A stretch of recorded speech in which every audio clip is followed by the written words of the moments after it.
Hello mga George, what's up? Dito pa rin tayo sa Baguio. And of course, ituloy natin ang ating gala dito sa Baguio. Habang nandito tayo, ikutin natin ang mga ganda nilang mga tanawin. So, nadaling ko kayo dito sa Botanical Garden. So, mapapansin nyo mga George, cultivated tong area na to. Lahat hindi naman lahat, pero mostly sa mga halaman nila, mga ganda. So, naka-landscape yung area.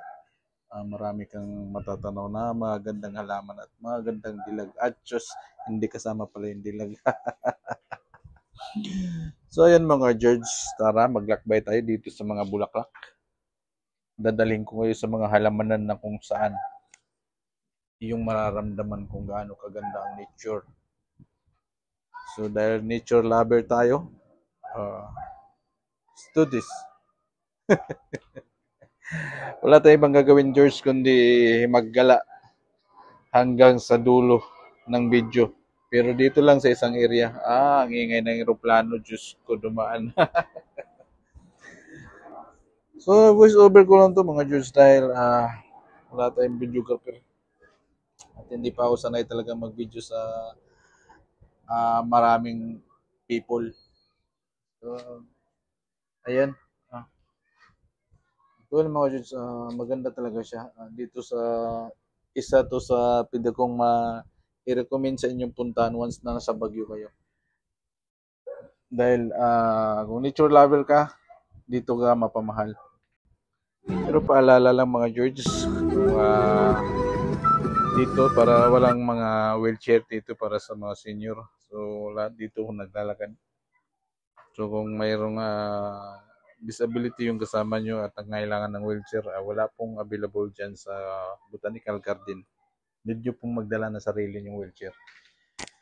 So yun, pansin nyo naman mga George, napakaganda talaga ng mga halaman dito. So, wala kang hahanapin pa kundi ikaw lang sana. Kaya, agoy.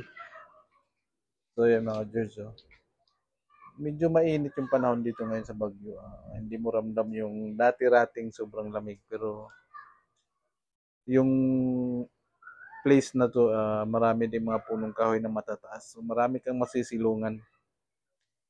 So dito may pinaso ako na butas ata, pahingahan siguro to, pero may upuan siya. Siguro para sa mga lover. Tapos bigla akong sinundan ng isang lalaki. Oh, gusto niya rin matutong pumasok sa butas. Kaya, agoy. So yun mga George. Ang ganda, di ba mga George? So yung papuntang CR mga George, naka-pebbles. So maganda din siya.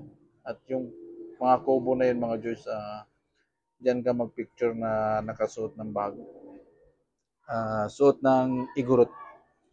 So pwede ka mag-picture dyan na kasama ng mahal mo. Basta nakasuot ka, nakasuot ng costume ng igurot. So yun mga George, ito yung mamula-mulang bulaklak. Napakaganda mga George. So hanggang dito na lang ang video natin mga George. Don't forget to follow and of course comment, share, mag-iwan ng bagas para mabalik.